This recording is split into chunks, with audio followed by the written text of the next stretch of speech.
ಅವರಿಗೆ ಗೌರವವನ್ನು ಸಲ್ಲಿಸಿದ್ದೀರಿ. ನನಗೆ ಬರಬೇಕಾದ್ರೆ ದೂರವಾಣಿ ಮುಖಾಂತರ ಮಾತನಾಡ್ತಾ ಇದ್ರು. ಇವತ್ತಿನ ಈ ಒಂದು ಕಾರ್ಯಕ್ರಮಕ್ಕೆ ಗ್ರಾಮದ ಎಲ್ಲ ಹಿರಿಯರು, ನಮ್ಮ ಪುಟ್ಟರಾಜಣ್ಣವರು ಎಷ್ಟೇ ನಿಮಗೆ ಸಮಸ್ಯೆಗಳಿದ್ರು ಶಿವಳ್ಳಿಗೆ ತಾವು ಬಂದು ಹೋಗಲೇಬೇಕು ಅಂತಕ್ಕಂಥ ಆಹ್ವಾನ ತಾವೆಲ್ಲ ನೀಡಿದ್ರಿ. ಗ್ರಾಮಕ್ಕೆ ನಾನು ಬಂದಂತಹ ಸಂದರ್ಭದಲ್ಲಿ ಪುಟ್ಟರಾಜಣ್ಣವರ ಜೊತೆಯಲ್ಲಿ ಸಮಸ್ತ ಹಿರಿಯರು, ತಾಯಂದರು, ಯುವಕ ಸ್ನೇಹಿತರು ಈ ಒಂದು ರಸ್ತೆಯಲ್ಲಿ ಅಭಿಮಾನ, ಪ್ರೀತಿ, ವಿಶ್ವಾಸದಿಂದ ಆಶೀರ್ವಾದ ಮಾಡಿ ನಮಗೇನು ಸ್ವಾಗತ ಮಾಡಿದ್ದೀರಿ. ಪ್ರಥಮವಾಗಿ ನಿಮ್ಮೆಲ್ಲರಿಗೆ ನನ್ನ ಗೌರವಪೂರ್ವಕವಾದ ವಂದನೆಗಳನ್ನು ಸಲ್ಲಿಸಲಿಕ್ಕೆ ಬಯಸ್ತಾ ಇದ್ದೇನೆ. ನಿಮ್ಮಗಳ ಆಶೀರ್ವಾದ, ಈ ನಾಡಿನ ಹಲವಾರು ಹಿರಿಯ ತಾಯಂದಿರು ಅವರ ಪ್ರೀತಿ, ವಿಶ್ವಾಸ, ಆಶೀರ್ವಾದದಿಂದ ಬಹುಶಃ ಮಾರಮ್ಮ ದೇವಿಗೆ ಏನು ಕೈ ಮುಗಿದು ಬಂದಿದ್ದೇನೆ. 5ನೇ ಬಾರಿ ನನಗೆ ಜೀವ ಉಳಿಸಿರ್ತಕ್ಕಂಥದ್ದು ಭಗವಂತ. 2006 ಆಕಸ್ಮಿಕವಾಗಿ ರಾಜ್ಯದ ಮುಖ್ಯಮಂತ್ರಿ ಆದಾಗ ಬೆಳಿಗ್ಗೆಯಿಂದ ರಾತ್ರಿ 3 ಗಂಟೆ 4 ಗಂಟೆವರೆಗೆ ಈ ನಾಡಿನ ಬಡವರ ಬಗ್ಗೆ, ಈ ನಾಡಿನ ಅಭಿವೃದ್ಧಿಯ ಬಗ್ಗೆ ಸದಾಕಾಲ ಚಿಂತನೆ ಮಾಡಿ ಒಬ್ಬ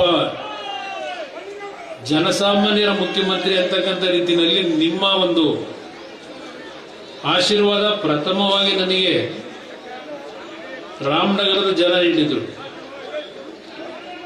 ಅಂತ ರಾಮನಗರದಲ್ಲಿ ಕೊಟ್ಟಂತ ಆಶೀರ್ವಾದಕ್ಕೆ ಶಕ್ತಿ ತುಂಬಿದವರು ನನ್ನ ಒಂದು ರಾಜಕೀಯ ಬೆಳವಣಿಗೆಗೆ ಇವತ್ತು ಮಂಡ್ಯ ಜಿಲ್ಲೆಯ ಜನತೆ 2ನೇ ಸ್ಥಾನದಲ್ಲಿ ನನಗೆ ಶಕ್ತಿ ತುಂಬಿದ್ರಿ ನೀವು.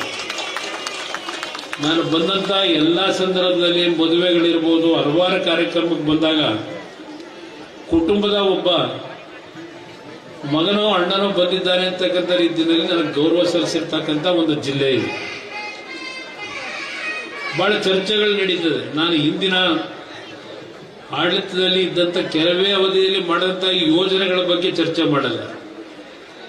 ನನ್ನ ರೈತ ಬಾಂಧವರು ಬಹುಶಃ ಜಿಲ್ಲೆನಲ್ಲಿ 2013ನೇ ಇಸ್ವಿಯಿಂದ 2017 ಈ ಜಿಲ್ಲೆ ಒಂದರಲ್ಲೇ ನಾವು ಯಾರು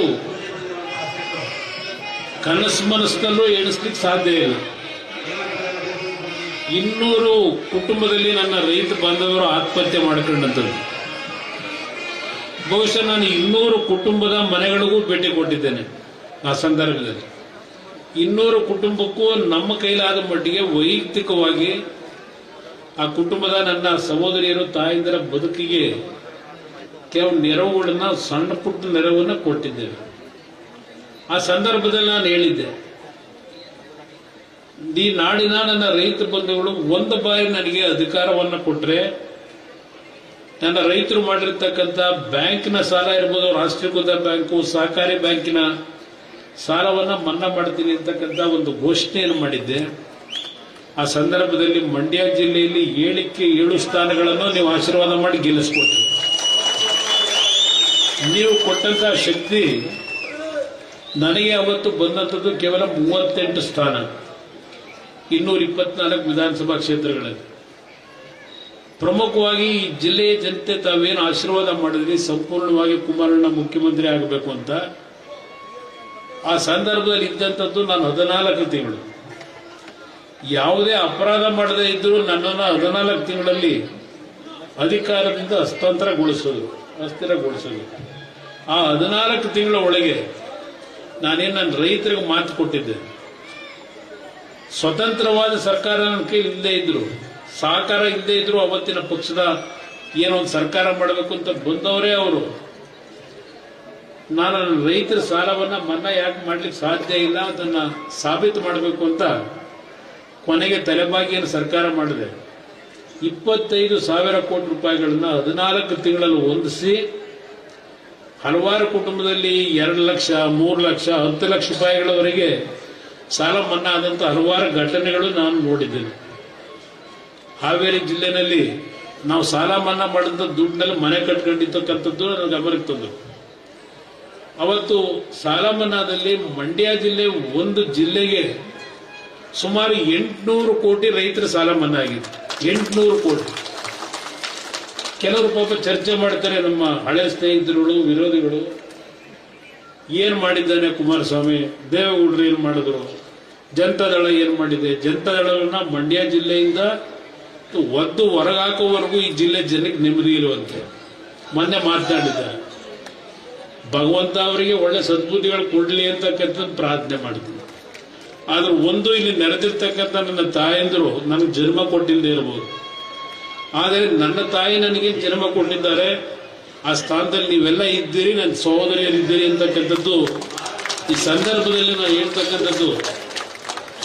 ನಾನು ಬದುಕಿರ್ತಕ್ಕಂಥದ್ದೇ ಈ ನಾಡಿನ, ಬರೀ ನನ್ನ ಮಂಡ್ಯ ಜಿಲ್ಲೆ ಜನ ಒಂದು ಅಂತ ಹೇಳಲ್ಲ, ಈ ನಾಡಿನ 6.5-7 ಕೋಟಿ ಜನರ ಬದುಕಿಗೆ ಏನಾದರೂ ನಾನು ಈ ಭೂಮಿಗೆ ಹೋಗೋದ್ರೊಳಗೆ ನನ್ನಿಂದ ಏನಾದರೂ ಒಂದು ಸಣ್ಣ ಕಾಣಿಕೆಗಳನ್ನು ಪ್ರತಿ ಕುಟುಂಬಕ್ಕೆ ಸಲ್ಲಿಸಬೇಕು ಅನ್ನೋದು ನನ್ನ ಹೃದಯದಲ್ಲಿ ಇಟ್ಕೊಂಡಿದ್ದೀನಿ. ಏಕೆಂದ್ರೆ ಕಳೆದ 6-7 ತಿಂಗಳಿಂದ ನಾನು ಏನೊಂದು ಆರೋಗ್ಯದ ತೊಂದರೆಗೆ ಒಳಗಾಗಿದ್ದೆ. ಉಳಿದಿರ್ತಕ್ಕಂಥದ್ದು ನಿಮ್ಮಂತ ಆಶೀರ್ವಾದದಿಂದ, ಹಿರಿಯರ ಆಶೀರ್ವಾದ, ಆ ದೇವರ ಅನುಗ್ರಹದಿಂದ. ಬಹುಶಃ ಯಾವುದೇ ಮನುಷ್ಯನಿಗೆ 5 ಬಾರಿ ಸಾವಿನ ಹಂತಕ್ಕೆ ಹೋಗಿ ಬದುಕು ಬಂದಿದ್ರೆ ಅದು ಬಹುಶಃ ನಾನು ಒಬ್ಬ ಇದ್ದೇನೆ ಅಂತ ನಿಮ್ಮ ಗಮನಕ್ಕೆ ತರ್ತೀನಿ, ನಿಮ್ಮಗಳ ಗಮನಕ್ಕೆ. ನಾನು ಇವತ್ತು ಈ ಗ್ರಾಮಕ್ಕೆ ಬರಬೇಕಾದ್ರೆ ಗ್ರಾಮದ ಎಲ್ಲ ಹಿರಿಯರ ಪ್ರೀತಿ ವಿಶ್ವಾಸ ನಾನೇನು ಕಂಡಿದ್ದೇನೆ. ಇವತ್ತಿನ ದಿನ ನನಗೆ ತುಮಕೂರು ಜಿಲ್ಲೆನಲ್ಲೂ ಒಂದು ರಾಗಿ ಮುದ್ದನಹಳ್ಳಿ ಅಂತಕ್ಕಂಥ ಒಂದು ಗ್ರಾಮ, ತುಮಕೂರು ಜಿಲ್ಲೆಯ ಗ್ರಾಮೀಣ ಪ್ರದೇಶದಲ್ಲಿ, ನಾವು ಬೇರೆ ಯಾರನ್ನೂ ಕರೆದಿಲ್ಲ, ನಿಮ್ಮೊಬ್ಬರನ್ನೇ ಕರೆದಿದ್ದೇವೆ. ಸುಮಾರು 50 ಲಕ್ಷ ರೂಪಾಯಿಗಳನ್ನು ಇವತ್ತು ಖರ್ಚು ಮಾಡ್ತಾ ಇದ್ದೇವೆ ಕಾರ್ಯಕ್ರಮಕ್ಕೆ. ನೀನು ಬರಲೇಬೇಕು ಅಂತಕ್ಕಂಥ ಒಂದು ಒತ್ತಾಯ ತುಮಕೂರು ಜಿಲ್ಲೆಯ ನನ್ನ ತಂದೆ ತಾಯಿದ್ರು ಅವರಿಗೆ ಏನು ಒತ್ತಾಯ ಹಾಕಿದ್ದಾರೆ. ನಾನು ಅವ್ರಿಗೆ ಹೇಳಿದೆ, ನೋಡಿ, ನನಗೆ ದೊಡ್ಡ ಮಟ್ಟದಲ್ಲಿ ಪ್ರೀತಿ ವಿಶ್ವಾಸ ತೋರಿಸ್ತಂತ ಈ ಜಿಲ್ಲೆನಲ್ಲಿ ಇವತ್ತು 3-4 ಕಾರ್ಯಕ್ರಮ ಇದೆ. ಆ ಕಾರ್ಯಕ್ರಮಗಳನ್ನೆಲ್ಲ ಮುಗಿಸಿ 4 ಗಂಟೆಗೆ ತಮ್ಮ ಗ್ರಾಮಕ್ಕೆ ಬರ್ತೀನಿ ಅಂತಕ್ಕಂಥ ಮಾತು ಕೊಟ್ಟವರಿಗೆ ಇವತ್ತು ಇದೆಲ್ಲ ಮಂಡ್ಯ ಜಿಲ್ಲೆನಲ್ಲಿ ಈಗ ಶ್ರೀರಂಗಪಟ್ಟಣದಲ್ಲಿ ಒಂದು ಕಾರ್ಯಕ್ರಮ, ಅದನ್ನೆಲ್ಲ ಮುಗಿಸಿ ನಾನು ಇವತ್ತು ಹುಲುವಾನೆಗೆ ಹೋಗಬೇಕಾಗಿತ್ತು. ಆದರೆ ಈ ಒಂದು ನನಗೆ ಇರ್ತಕ್ಕಂಥ ಸಮಸ್ಯೆ ಒಳಗೆ ನಿಖಿಲ್ ಕುಮಾರಸ್ವಾಮಿ ಅವರನ್ನ ಹುಲುವಾನ, ಗೆಜಲ್ಗೆರೆ ಆ ಭಾಗದಲ್ಲಿ ಕೆಲವು ಕಾರ್ಯಕ್ರಮಕ್ಕೆ ಕಳಿಸಿ ನಾನು ತಮ್ಮ ಗ್ರಾಮಕ್ಕೆ ಭೇಟಿ ಕೊಟ್ಟಿರ್ತಕ್ಕಂಥದ್ದು. ಇವತ್ತು ನೀವು ಇಟ್ಟಿರ್ತಕ್ಕಂಥ ಪ್ರೀತಿ ವಿಶ್ವಾಸ ಮರೀಲಿಕ್ಕಾಗಲ್ಲ. ಪುಟ್ಟರಾಜಣ್ಣ ಅವರನ್ನು ತಾವು ದೊಡ್ಡ ಮಟ್ಟದಲ್ಲಿ ಆಶೀರ್ವಾದ ಮಾಡಿದ್ದೀರಿ. ಒಂದು ಮಾತು ಹೇಳ್ತೇನೆ, ಕಳೆದ ಲೋಕಸಭಾ ಚುನಾವಣೆಯಲ್ಲಿ ಏನೋ ಕುಮಾರಣ್ಣನ ನಾವು ಮಂಡ್ಯ ಜಿಲ್ಲೆಯಲ್ಲಿ ಗೆಲ್ಲಿಸ್ಕೊಂಡ್ರೆ ಈ ಜಿಲ್ಲೆಗೆ ಏನೋ ಒಂದು ಒಳ್ಳೇದಾಗುತ್ತೆ ಅಂತಕ್ಕಂಥ ಒಂದು ನಿರೀಕ್ಷೆ ಇಟ್ಕೊಂಡು ನಾನು ಚುನಾವಣೆ ಮತ ಕೇಳಕ್ ಬರದೇ ಇದ್ರು ಅತ್ಯಂತ ದೊಡ್ಡ ಮಟ್ಟದಲ್ಲಿ ಗೆಲ್ಲಿಸಿದ್ದೀರಿ. ಒಂದು ಭಗವಂತನ ಒಂದು ಪೂಜೆ ಸಲ್ಲಿಸೇನು ಬಂದಿದ್ದೇನೆ, ಮಾರಮ್ಮ ತಾಯಿಯ ಪೂಜೆಯನ್ನ. ಈ ಜಿಲ್ಲೆಯ ಜನತೆಯ ನಿರೀಕ್ಷೆಯನ್ನ ನಾನು ಹುಸಿಗೊಳಿಸೋದಿಲ್ಲ ಅನ್ನೋದನ್ನ ಆ ದೇವರ ಸನ್ನಿಧಾನದಲ್ಲಿ ನಿಮ್ಗೆ ಗಮನಕ್ಕೆ ತರ್ತೀನಿ. ಸಮಯ ಬೇಕು ನನಗೆ. ಯಾಕೆಂದ್ರೆ ಮೊನ್ನೆ ಇತ್ತೀಚೆಗೆ ನಾನು ವೈಯಕ್ತಿಕವಾಗಿ ಈ ದೇಶದಲ್ಲಿ ಚೈನಾದ ಒಂದು ರೆಸ್ಟ್ರಿಕ್ಷನ್ಗಳು ಹಾಕಿದ್ರಿಂದ ಒಂದು ಯೋಜನೆಯನ್ನ ನಮ್ಮ ಇಲಾಖೆಯಲ್ಲಿ ತರಬೇಕು ಅಂತ ಹೇಳಿ ಬಹಳ ಶ್ರಮಪಟ್ಟು ಪ್ರಧಾನಮಂತ್ರಿಗಳನ್ನ ಕನ್ವಿನ್ಸ್ ಮಾಡಿ ರೇರ್ ಅರ್ತ್ ಮ್ಯಾಗ್ನೆಟ್ ಅಂತಕ್ಕಂಥದ್ದು ಬಹಳ ಪ್ರಮುಖವಾಗಿ ಬೇಕಾಗಿರತಕ್ಕಂಥದ್ದು ದೇಶದ ಹಲವಾರು ಪ್ರಗತಿಗೆ, ಹಲವಾರು ಇಲಾಖೆಗಳಿಗೆ. ಆ ಒಂದು ಚೈನಾದಿಂದ 90% ನಮ್ಮ ದೇಶಕ್ಕೆ ರಫ್ತು ಮಾಡ್ತಾ ಇದೆ. ಈಗ ಅದನ್ನು ನಿಲ್ಲಿಸಿದ್ದಾರೆ. ಆ ಹಿನ್ನೆಲೆಯಲ್ಲಿ ಈ ದೇಶ ಇವತ್ತು ಇನ್ನೊಬ್ಬರ ಮೇಲೆ ಅವಲಂಬಿತರಾಗಬಾರದು ನಾವು ಅಂತ ಹೇಳಿ ಎಲ್ಲ ರೀತಿಯ ಶ್ರಮ ಪಟ್ಟು ಇವತ್ತು ಆ ಒಂದು ರೇರ್ ಅರ್ತ್ ಮ್ಯಾಗ್ನೆಟ್ ನ ದೇಶದಲ್ಲೇ ನಾವು ಉತ್ಪಾದನೆ ಮಾಡಬೇಕು ಅಂತ ಹೇಳಿ ಸುಮಾರು 7,500 ಕೋಟಿ ಹಣ ಅದಕ್ಕೆ ತೊಡಗಿಸ್ತಾ ಇದ್ದೇವೆ ನಮ್ಮ ಇಲಾಖೆಯಲ್ಲಿ. 5 ಜನಕ್ಕೆ ನಾವು ಒಂದು ಕೆಲವು ತೆರಿಗೆ ವಿನಾಯಿತಿಗಳನ್ನು ಕೊಟ್ಟು 5 ಕಂಪನಿಗಳನ್ನು ಆಯ್ಕೆ ಮಾಡ್ತಾ ಇದ್ದೇವೆ. ನಾನು ನಮ್ಮ ಅಧಿಕಾರಿಗಳಿಗೆ ಹೇಳಿದ್ದೇನೆ, ನನ್ನ ಜಿಲ್ಲೆಯ ಜನ ಬಹಳ ನಿರೀಕ್ಷೆ ಇಟ್ಟಿದ್ದಾರೆ, ಕುಮಾರಣ್ಣ ಅವರ ಒಂದು ಕೈಗಾರಿಕೆ ತರಬೇಕು ಅಂತ ಹೇಳಿ ಆಸೆ ಪಡ್ತಾ ಇದ್ದಾರೆ. ನನ್ನ ಮರ್ಯಾದೆ ಉಳಿಸ್ಲಿಕ್ಕಾದರೂ ಈ 5 ಕಂಪನಿಗಳಲ್ಲಿ ಒಂದು ಕಂಪನಿಯನ್ನ ಮಂಡ್ಯ ಜಿಲ್ಲೆಯಲ್ಲಿ ನಾವು ಪ್ರಾರಂಭ ಮಾಡಬೇಕು ಅಂತ ಹೇಳಿ ನಾನು ಏನು ನಮ್ಮ ಅಧಿಕಾರಿಗಳಿಗೆ ಸೂಚನೆ ಕೊಟ್ಟಿದ್ದೇನೆ.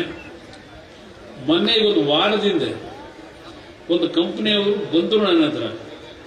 ಆಸ್ಟ್ರೇಲಿಯಾದಿಂದ ರಾ ಮೆಟೀರಿಯಲ್ ತರ್ತಾರೆ, ಇಲ್ಲಿ ಕಾರ್ಖಾನೆ ಹಾಕಿ 1,000-1,500 ಜನ ಕೆಲಸ ಕೊಡ್ತಕ್ಕಂಥ ಅನುಕೂಲಗಳೇನಿದೆ ನಾವು ಮಾಡ್ಲಿಕ್ಕೆ ತಯಾರಾಗಿದ್ದೇವೆ.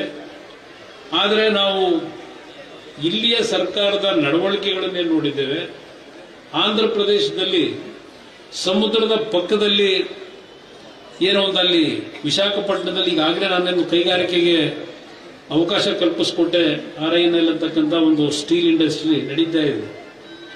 ಆ ಭಾಗದಲ್ಲಿ ನಮಗೆ ನೀವು ಸಹಕಾರ ಕೊಟ್ಟರೆ ಕರ್ನಾಟಕದವರು, ನಾನು ಕರ್ನಾಟಕದವರಾಗಿ ದಯವಿಟ್ಟು ಏನಾದರೂ ಮಾಡಿ ಇಲ್ಲೇ ಹಾಕಿ ನಾನು ಎಲ್ಲ ರೀತಿ ಸಹಕಾರ ಕೊಡ್ತೀನಿ ಅಂತ ಅವ್ರು ಹೇಳಿದ್ರು.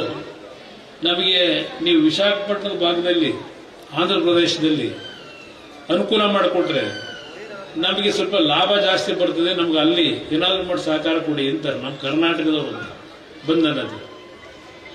ಇದು ಪರಿಸ್ಥಿತಿಗಳು ಹಲವಾರು ರೀತಿ ಇದೆ. ನಾನು ಪತ್ರಿಕೆಗಳಲ್ಲಿ ಕೊಡ್ತಕ್ಕಂಥ ಹೇಳಿಕೆಗಳಿಗೆ ಯಾವುದೇ ಕಾರಣಕ್ಕೂ ಮಹತ್ವ ಕೊಡಲ್ಲ. ನನಗೆ ಗೌರವ ಕೊಟ್ಟು ನನ್ನ ಮೇಲೆ ನಂಬಿಕೆ ಇಟ್ಟು ಈ ಜಿಲ್ಲೆಯ ಜನ ನೀವೇನು ಆಶೀರ್ವಾದ ಮಾಡಿ ದೇರಿನಲ್ಲಿ ಒಂದು ನರೇಂದ್ರ ಮೋದಿಯವರ ಸರ್ಕಾರದಲ್ಲಿ ಮಂತ್ರಿ ಆಗಿದ್ದೇನೆ. ಇನ್ನೂ 3 ವರ್ಷ ಸಮಯ ಇದೆ. ಕಾರ್ಖಾನೆಗಳನ್ನು ಪ್ರಾರಂಭ ಮಾಡೋದು ಏಕೈಕ ಒಂದು ರಾತ್ರಿನಲ್ಲಿ ಮಾಡ್ಲಿಕ್ಕಾಗಲ್ಲ. ನನಗೆ ಗೊತ್ತಿದೆ, ನೀವು ಮಕ್ಕಳನ್ನ ಕಷ್ಟಪಟ್ಟು ಓದಿಸಿದ್ದೀರಿ. BE ಕಂಪ್ಯೂಟರ್ ಸೈನ್ಸ್ ಓದಿರ್ತಕ್ಕಂಥ ಹಲವಾರು ಕುಟುಂಬದ ಹೆಣ್ಣು ಮಕ್ಕಳು ಬಹುಶಃ ನನ್ನ ಹತ್ರನೇ 1,000 ಅರ್ಜಿ ಕೊಟ್ಟಿದೆ. ಮೆಕ್ಯಾನಿಕಲ್ ಇಂಜಿನಿಯರ್ಗಳು, ಸಿವಿಲ್ ಇಂಜಿನಿಯರು, ಈ ರೀತಿ ಓದಿರ್ತಕ್ಕಂಥವ್ರು ಕೆಲಸ ಇದೆ. ಇವತ್ತು ನಾವೇನಾದರೂ ಬೇರೆ ಕಡೆ ಹೇಳಿದ್ರೆ ಇವತ್ತು ಕಾರ್ಖಾನೆಗಳೇ ಆಗಿದ್ದಾವೆ. ನಾವು ಟೆಂಪರರಿ ಜಾಬ್ ಕೊಡ್ತೀವಿ, 2 ವರ್ಷ 1 ವರ್ಷ ಗ್ಯಾರಂಟಿ ಕೊಡ್ತೀವಿ ಅಂತ. ಇವತ್ತು ಹೊರಗುತ್ತಿಗೆನಲ್ಲಿ ಎಲ್ಲಾ ಕಾರ್ಖಾನೆಗಳಲ್ಲೂ ಕೆಲಸಕ್ಕೆ ನೇಮಕ ಮಾಡಿಕೊಂಡು 2 ವರ್ಷ 3 ವರ್ಷ ಅವ್ರ ಕೈಲಿ ಕೆಲಸ ಮಾಡಿಸಿ ಅವ್ರು ಮನೆಗೆ ಕಳಿಸ್ತಾ ಇದ್ದಾರೆ. ಇದು ನಡೀತಾ ಇರತಕ್ಕಂಥ ವ್ಯವಸ್ಥೆ ಇದೆ. ನೀವೆಲ್ಲ ಕಷ್ಟಪಟ್ಟು ಸಾಲ ಸೋಲ ಮಾಡಿ ಮಕ್ಕಳನ್ನ ಓದಿಸ್ತೀರಿ. ಕೆಲಸ ತಗೋಬೇಕಾದ್ರೆ ಎಷ್ಟು ಶ್ರಮ ಆಗ್ತಾ ಇದ್ದೀರಿ ನಾನು ನೋಡಿದ್ದೆ. ನಾನು ಮಂಡ್ಯ ಜಿಲ್ಲೆಯಲ್ಲಿ ನನ್ನ ಮೇಲೆ ವಿಶ್ವಾಸ ಇಡಿ. ನನಗೆ ಈ ಜಿಲ್ಲೆಯ ಬಗ್ಗೆ ವಿಶೇಷವಾದಂಥ ಮಮತೆ ಇದೆ. ಕಾರಣ ನಂದಿರಲಿ, ದೇವೇಗೌಡರ ಕಾಲದಿಂದ ದೇವೇಗೌಡರನ್ನ ನಿಮ್ಮ ಕುಟುಂಬದಲ್ಲಿ ಒಬ್ಬ ಹಿರೀಕ ಅಂತಕ್ಕಂಥ ರೀತಿಯಲ್ಲಿ ಜಿಲ್ಲೆಯ ರೈತ ಬಂಧುಗಳು ಅವರಿಗೆ ರಾಜಕೀಯವಾಗಿ ಕೊಟ್ಟಿರ್ತಕ್ಕಂಥ ಶಕ್ತಿ ನನ್ನ ಕೊನೆ ಉಸಿರಿನವರೆಗೂ ನಾನು ಮರೆಯವನಲ್ಲ. ಇವತ್ತು ಬಹಳ ನಾನು ಹೃದಯದಿಂದ ಹೇಳ್ತಾ ಇದ್ದೇನೆ, ನನಗೆ ಭಗವಂತ ಇನ್ನು ಎಷ್ಟು ವರ್ಷದ ಒಂದು ಆಯುಷ್ ಕೊಟ್ಟಿದ್ದಾನ ಗೊತ್ತಿಲ್ಲ ನನಗೆ. ನಾನು ಜ್ಯೋತಿಷ್ಯ ನಂಬನಲ್ಲ. ಜ್ಯೋತಿಷ್ಗಾರರು ಬಹಳ ಏನೇನೋ ಹೇಳ್ತಾರೆ, ಆದ್ರೆ ನಾನು ಕಿವಿಲಿ ಕೇಳಿ ಆ ಕಿವಿಲಿ ಬಿಟ್ಟುಬಿಡ್ತೀನಿ. ಜ್ಯೋತಿಷ್ಯ ನಂಬಿ ನಾನು ರಾಜಕೀಯ ಮಾಡಿ ಜನಗಳ ವಿಶ್ವಾಸ ಗಳಿಸಿ ಜನಗಳ ಒಂದು ಆಶೀರ್ವಾದದಿಂದ ಆಕಸ್ಮಿಕವಾಗಿ ಬಂದಂತವನು ಈ ರಾಜಕೀಯದಲ್ಲಿ 2 ಬಾರಿ ಸಂಪೂರ್ಣ ಬಹುಮತದ ಸರ್ಕಾರ ನನ್ನ ಪಕ್ಷಕ್ಕೆ ಬರದೇ ಇದ್ರು. ಮಂಡ್ಯ ಜಿಲ್ಲೆ ಅಂತ ಒಂದು 2-3 ಜಿಲ್ಲೆನಲ್ಲಿ ಕೊಟ್ಟಂತ 30-40 ಸೀಟ್ನಲ್ಲಿ 2 ಬಾರಿ ಮುಖ್ಯಮಂತ್ರಿ ಆಗಬೇಕಾದ್ರೆ ಅದು ಭಗವಂತನ ಒಂದು ಅನುಗ್ರಹ. 2 ಬಾರಿನೂ ನಾನು ಮುಖ್ಯಮಂತ್ರಿಯಾಗಿ ಯಾವ ರೀತಿ ಕೆಲಸ ಮಾಡಿದ್ದೇನೆ. ಪ್ರತಿ ಕಷ್ಟದಲ್ಲಿರ್ತಕ್ಕಂಥ ಕುಟುಂಬಗಳನ್ನ ಬರೀ ನಾನು ಅಧಿಕಾರ ನಡೆಸಿ ಯಾವುದೋ ಸೇತುವೆ ಕಟ್ಟೋದು ಇಲ್ಲ ಒಂದು ನೀರಾವರಿ ವ್ಯವಸ್ಥೆ ಮಾಡೋದಕ್ಕೆ ಸೀಮಿತವಾಗಿಲ್ಲ. ಕಷ್ಟ ಅಂತ ಬಂದಂತವ್ರನ್ನ ಗುಡಿಸಿದ್ದೇನೆ. ಮೊನ್ನೆ ದಿನ ಸಂಕ್ರಾಂತಿ ಹಬ್ಬ ಸುಮಾರು 500-600 ಕುಟುಂಬದ ಅಂಗವಿಕಲರು, ವಿಕಲಚೇತನರು. ನಾನು ಮೊದಲನೇ ಬಾರಿ ಮುಖ್ಯಮಂತ್ರಿ ಆಗಿದ್ದಾಗ ಆ ವಿಕಲಚೇತನರಿಗೆ 1,000 ಕುಟುಂಬಕ್ಕೆ ಕೆಲಸ ಕೊಟ್ಟೆ. ಆದ್ರೆ ಪರ್ಮನೆಂಟ್ ಮಾಡಿರಲಿಲ್ಲ ಮತ್ತೆ ಮುಂದೆ ಬಂದಂತ ಸರ್ಕಾರಗಳು. 2ನೇ ಬಾರಿ ಮುಖ್ಯಮಂತ್ರಿ ಆದಾಗ ಸುಮಾರು ಅದರಲ್ಲಿ 200-300 ಜನ ಕೆಲಸ ಪರ್ಮನೆಂಟ್ ಆಗಲಿಂದ ಬಿಟ್ಟು ಹೋಗ್ಬಿಟ್ಟಿದ್ರು. ಇದ್ದಂಥವ್ರನ್ನ ಎಲ್ರಿಗೂ ಪರ್ಮನೆಂಟ್ ಮಾಡಿಕೊಟ್ಟೆ. ಇವತ್ತು ಮನೆಗಳು ಕಟ್ಟಿಕೊಂಡಿದ್ದಾರೆ, ಆ ವಿಕಲಚೇತನರು ಪಾರಗಳು ಇಟ್ಕೊಂಡಿದ್ದಾರೆ. ಪ್ರತಿ ಸಂಕ್ರಾಂತಿ ಹಬ್ಬದ ದಿನ ಎಲ್ಲೇ ನಾನಿದ್ರು ಹುಡುಕೊಂಡ್ಬರ್ತಾರೆ ಆ ಕುಟುಂಬಗಳು, ಆ ತಂದೆ ತಾಯಿದ್ರು ಮಕ್ಕಳು ಎಲ್ಲರನ್ನೂ ಕರ್ಕೊಂಡು ಬಂದು ಒಂದು ಸಂಕ್ರಾಂತಿ ಹಬ್ಬದ ಎಳ್ಳು ಕೊಟ್ಟು ನಮ್ಮ ಹೆಸರು ನಿನಗೆ ಕೊಡ್ಲಪ್ಪ, ನಮ್ಮ ತೆರಿಗೆ ನಿನ್ನಿಂದ ಅನುಕೂಲ ಆಗಲಿ ಅಂತ ಹೇಳಿ ಆರೈಕೆ ಮಾಡಿ ಹೋಗ್ತಾರಲ್ಲ, ಅದೇ ನನ್ನ ಆಸ್ತಿ, ಅದೇ ನನ್ನ ಉಳಿಸಿರೋದು. ಅದರಿಂದ ಭಗವಂತ ಎಷ್ಟು ದಿನ ಆಯುಷ್ ಕೊಡ್ತಾನೋ ಗೊತ್ತಿಲ್ಲ ನನಗೆ. ಆದರೆ ಇವತ್ತಿನ ಈಗಿನ ಸರ್ಕಾರಗಳು ಯಾವ ರೀತಿ ನಡೀತಾ ಇದೆ, ಪರಿಸ್ಥಿತಿಗಳು ನೋಡ್ತಾ ಇದ್ದೀವಿ. ಭ್ರಷ್ಟಾಚಾರ ತಾಂಡವಾಡ್ತಾ ಇದೆ. ನಮ್ಮ ರೈತರು ನೆಮ್ಮದಿಯಿಂದ ಬದುಕ್ತಾ ಇಲ್ಲ. ಬೆಳೆದಂತ ಬೆಳೆಗೆ ಸರಿಯಾದ ರೀತಿಯ ಬೆಲೆ ದೊರಕ್ತಾ ಇಲ್ಲ. ಹಲವಾರು ಕಡೆ ಜೋಳ ಬೆಳೆದರೂ ಮಾರಾಟ ಮಾಡೋಕ್ಕಾಗಿಲ್ಲ. ಹಲವಾರು ಕಡೆ ಸರ್ಕಾರ ಆ ರೈತರ ಬೆಳೆ ಕೊಂಡ್ಕೊಳ್ಳಿಕ್ಕೆ ತಯಾರಾಗಲಿಲ್ಲ. ಕೇಂದ್ರ ಸರ್ಕಾರದ ಕಡೆ ಕೈ ತೋರಿಸ್ತಾರೆ. ತೊಗರಿ ಬೆಳೆದಿದ್ದಾರೆ. ಹೀಗೆ ಹಲವಾರು ರೀತಿಯ ಒಂದು ದವಸ ಧಾನ್ಯಗಳನ್ನು ಕೊಂಡ್ಕೊತಾ ಇಲ್ಲ ಸರ್ಕಾರದಲ್ಲಿ. ನಾನು ಸರ್ಕಾರಕ್ಕೆ ಕೇಳಿದೆ, ನಾನು 2 ಬಾರಿ ಮುಖ್ಯಮಂತ್ರಿ ಆಗಿದ್ದೆ. ಮೊದಲು ನಾವು ಬೆಂಬಲ ಬೆಲೆ ಕೊಟ್ಟು ಖರೀದಿ ಮಾಡಿ, ನಂತರ ಕೇಂದ್ರ ಸರ್ಕಾರದ ಮುಂದೆ ಮನವಿ ಕೊಟ್ಟು ಏನಾದರೂ ಅವರಿಂದ ಸಹಾಯ ಪಡಲಿಕ್ಕೆ ಪ್ರಯತ್ನ ಪಟ್ಟೆ. ಆ ಕೆಲಸ ನೀವು ಮಾಡಬೇಕರಪ್ಪ ಅಂದ್ರೆ ಅವರು ಪ್ರತಿಯೊಂದು ಕೇಂದ್ರ ಸರ್ಕಾರ ಮಾಡಲಿ ಅಂತ. ಮತ್ತೆ ನಾವು ರಾಜ್ಯದಲ್ಲಿ ಸರ್ಕಾರ ಯಾಕೆ ನಡೆಸ್ತೀವಿ? ನಾನು 25,000 ಕೋಟಿ ಸಾಲ ಮನ್ನಾ ಮಾಡಿದಾಗ ಅವತ್ತು ಕಾಂಗ್ರೆಸ್ ಜೊತೆ ಸೇರೆ ಮಾಡಿದೆ. ನರೇಂದ್ರ ಮೋದಿ ಹತ್ರಕ್ಕೆ ಹೋಗ್ಬಿಟ್ಟು ಸಾಲ ಮನ್ನಾ ಮಾಡಿದ್ದೀನಿ, ರೈತರಿಗೆ ದುಡ್ಡು ಕೊಡಿ ಅಂತ ಕೇಳಿದ. ನೀವು ಕಟ್ಟತಕ್ಕಂಥ ನಿಮ್ಮ ದುಡ್ಡು, ನಿಮ್ಮ ತೆರಿಗೆ ಹಣ ಸರ್ಕಾರಕ್ಕೆ, ನಿಮ್ಮ ದುಡ್ಡಲ್ಲಿ 25,000 ಕೋಟಿ ಸಾಲ ಮನ್ನಾ ಮಾಡಿಕೊಟ್ಟೆ. ಇವತ್ತು 8 ಲಕ್ಷ ಕೋಟಿ ಸಾಲ ಮಾಡಿದ್ದಾರೆ. ನನ್ನ ತಾಯಂದರಿಗೆ ವಿಶೇಷವಾಗಿ ಮನವಿ ಮಾಡ್ತೇನೆ, ನನಗೇನು ಅಸೂಯೆ ಇಲ್ಲ. ಈ 2,000 ರೂಪಾಯಿನ ಗೃಹಲಕ್ಷ್ಮಿ ಯೋಜನೆ ಅಂತ ಕೊಟ್ಟಿದ್ದೀವಿ, 5 ಗ್ಯಾರಂಟಿ ಅಂತಾರೆ. ನಾನು ಕಳೆದ ಚುನಾವಣೆಯಲ್ಲಿ ನಿಮ್ಮೆಲ್ಲರ ಮುಂದೆ ಒಂದು ಮನವಿ ಇಟ್ಟೆ. ನಾನು 5 ಕಾರ್ಯಕ್ರಮ ಏನು ಗುರುತಿಸಿದ್ದೇನೆ.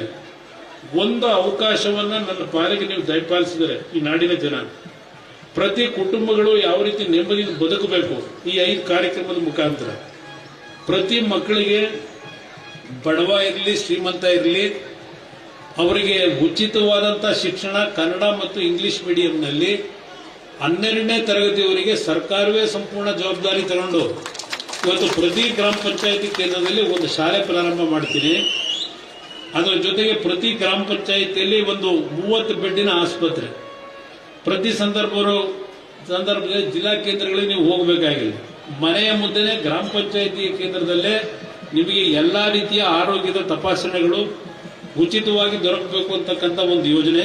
ನನ್ನ ರೈತ ಬಂಧುಗಳಿಗೆ ಗ್ರಾಮ ಪಂಚಾಯಿತಿಯ ಕೇಂದ್ರದಲ್ಲಿ ಕೋಲ್ಡ್ ಸ್ಟೋರೇಜ್ಗಳು ಇರಬೇಕು, ನಮ್ಮ ಗೋಡನ್ಗಳನ್ನು ಎಲ್ಲಿ ಕಟ್ಟಬೇಕು, ಮಾರುಕಟ್ಟೆನಲ್ಲಿ ಬೆಲೆ ಬಿದ್ದು ಹೋದಾಗ ನೀವು ಅದನ್ನು ಶೇಖರಣೆ ಮಾಡಿಟ್ಟು ನಿಮಗೆ 75% ನೀವೇನು ಗೋಡನಲ್ಲಿ ಇಟ್ಕೊಂಡಿರ್ತೀರಿ ಬೆಳೆದಂತ ಬೆಳೆ, ಅದಕ್ಕೆ ಸರ್ಕಾರವೇ ಮೊದಲೇ ನಿಮ್ಗೆ ದುಡ್ಡು ಕೊಡಬೇಕು. ಯಾವಾಗ ಮಾರುಕಟ್ಟೆನಲ್ಲಿ ದರ ಹೆಚ್ಚಾಗ್ತದೆ ಆಗ ನೀವು ಅದನ್ನು ಮಾರಾಟ ಮಾಡಿ ಆ 75% ಸರ್ಕಾರಕ್ಕೆ ವಾಪಸ್ ಕಟ್ತಕ್ಕಂಥದ್ದು. ಈ ಹಲವಾರು ಯೋಜನೆಗಳನ್ನ ನಾನು ಆ 5 ಕಾರ್ಯಕ್ರಮದಲ್ಲಿ ನೆಟ್ಟಿದ್ದೆ. ಜನ ಅರ್ಥ ಮಾಡ್ಕೊಳ್ಳಿಲ್ಲ ಅದನ್ನು. ಇವತ್ತು 2,000 ರೂಪಾಯಿ ನಿಮ್ಗೆ ಕೊಡ್ತಾ ಇದ್ದಾರೆ. 2,000 ರೂಪಾಯಿನ ಕೊಡ್ಲಿಕ್ಕೆ, ಬಸ್ ಫ್ರೀ ಮಾಡಲಿಕ್ಕೆ ಏನು ಮಾಡಿದೀವಿ, ಕರೆಂಟು ಅಂತಾರೆ, ಉಚಿತವಾಗಿ ಕರೆಂಟು ಅಂತ ಹೇಳಿ ಕೆಲವು 3 ಬಲ್ಪ್ 4 ಬಲ್ಪ್ ಹಾಕಿರೋ ಮನೆಗೆ 2,000 3,000 ಬಿಲ್ ಕಳಿಸ್ತಾವ್ರೆ. ನಾನು ಹಲವಾರು ಬಿಲ್ಗಳು ನನ್ನ ಹತ್ರಲ್ಲೇ ತಂದು ಕೊಟ್ಟರು. ಇವತ್ತು 51,000 ಕೋಟಿ ಈ 5 ಕಾರ್ಯಕ್ರಮಕ್ಕೆ ಏನು ಕೊಡ್ತಾ ಇದ್ದೀವಿ ಅಂತಾರೆ. ಆ 51,000 ಕೋಟಿ ನೀವು ತೆರಿಗೆ ರೂಪದಲ್ಲಿ ಕಟ್ತಾ ಇರತಕ್ಕಂಥ ನಿಮ್ಮ ದುಡ್ಡಲ್ಲಿ ಕೊಡ್ತಾ ಇದ್ದಾರೆ. ಸಾಲ ಏರಿಕೆ ಮಾಡ್ತಾ ಇದ್ದಾರೆ. ಈ ವರ್ಷನೂ ಮತ್ತೆ ನಾಳೆ ಇನ್ನೇನು ಮಾರ್ಚ್ಗೆ ಬಜೆಟ್ 1 ಲಕ್ಷ ಕೋಟಿಗೂ ಹೆಚ್ಚಿನ ಸಾಲ ಮತ್ತೆ ಮಾಡ್ತಾರೆ ಈ ವರ್ಷ. ಈಗಾಗಲೇ 8 ಲಕ್ಷ ಕೋಟಿ ಸಾಲ ಆಗಿದೆ. ಆ 8 ಲಕ್ಷ ಕೋಟಿ ಸಾಲ ಮುಂದೆ ತೀರ್ಸಾರ ಯಾರು? ಈಗಿನ ಸರ್ಕಾರದವ್ರು ತೀರಿಸ್ತಾರ? ಇವರೆಲ್ಲ ಹೋಗ್ತಾರೆ. ತೀರಿಸಬೇಕಾದ್ರೆ ನೀವೇ ಈ ರಾಜ್ಯದ 6 ಕೋಟಿ ಜನ. ಇದನ್ನ ದಯವಿಟ್ಟು ಅರ್ಥ ಮಾಡ್ಕೊಳ್ಳಿ. ನೀವು ಸರ್ಕಾರದ ಕೊಡ್ತಕ್ಕಂಥ ಭಿಕ್ಷೆಯ ಹಣದಲ್ಲಿ ಬದುಕಬಾರದು. ನೀವು ಕೈ ಎತ್ತಿ ಇನ್ನೊಬ್ಬರಿಗೆ ಹಣ ಕೊಡ್ತಕ್ಕಂಥ ಶಕ್ತಿ ಸಾಮರ್ಥ್ಯವನ್ನು ನಿಮಗೆ ಬೆಳೆಸಬೇಕು. ಅದು ಸರ್ಕಾರ ಮಾಡಬೇಕಾದ ಕೆಲಸ. ಇದೆಲ್ಲವನ್ನ ಯೋಚನೆ ಮಾಡಿ ಮುಂದಿನ ದಿನಗಳು ತೀರ್ಮಾನ ತಗೊಳ್ಳಿ. ನಾನು ಒಂದು ಮಾತು ಕೊಡ್ತೇನೆ, ನನಗೆ ದೇವರಲ್ಲಿ ವಿಶ್ವಾಸ ಇದೆ. ದೇವರನ್ನ ಬದುಕಿರೋರು ನಾವು. ಜನಗಳ ಬಗ್ಗೆ ನಮಗೆ ಭಯ ಭಕ್ತಿ ಇದೆ. ಈಗಿನ ಸರ್ಕಾರದಲ್ಲಿ ಒಂದು ಉದ್ಯೋಗದಲ್ಲಿ ಕೆಲಸ ಮಾಡ್ತಾ ಇರತಕ್ಕಂಥ ಒಂದು ಟ್ರಾನ್ಸ್ಫರ್ ಮಾಡಲಿಕ್ಕೆ 50 ಲಕ್ಷ 25 ಲಕ್ಷ ಹಿಂಸೆ ಕೊಟ್ಟು ದುಡ್ಡು ತಗೊಂಡ್ಮೇಲೆ ಅವರು ಕೆಲಸದಲ್ಲಿರ್ತಕ್ಕಂಥ ಅಧಿಕಾರಿ ದುಡ್ಡು ಕೊಟ್ಟು ಆ ದುಡ್ಡು ಸಂಪಾದನೆ ಎಲ್ಲಿ ಮಾಡಬೇಕು? ಅವನು ಆ ದುಡ್ಡು ಸಂಪಾದನೆ ನಿಮ್ಮ ಜೋಬಕ್ಕೆ ಕೈ ಹಾಕಿ ತಗೋಬೇಕು.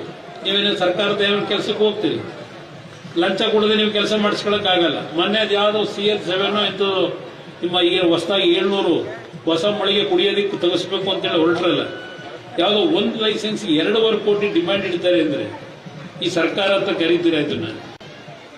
ಅದರಿಂದ ದಯವಿಟ್ಟು ನಮ್ಮ ಶಿವಳ್ಳಿಯ ಜನತೆ ನೀವು ಮೊದಲಿಂದ ನಮ್ಗೆ ಆಶೀರ್ವಾದ ಮಾಡಿದ್ದೀರಿ, ನಿಮ್ಗೆ ಕೈ ಜೋಡಿಸಿ ಮನವಿ ಮಾಡ್ತೀರಿ. ರಾಜ್ಯ ನಮ್ಮ ಕೈಲಿ ಉಳಿಸಕ್ಕಾಗಲ್ಲ.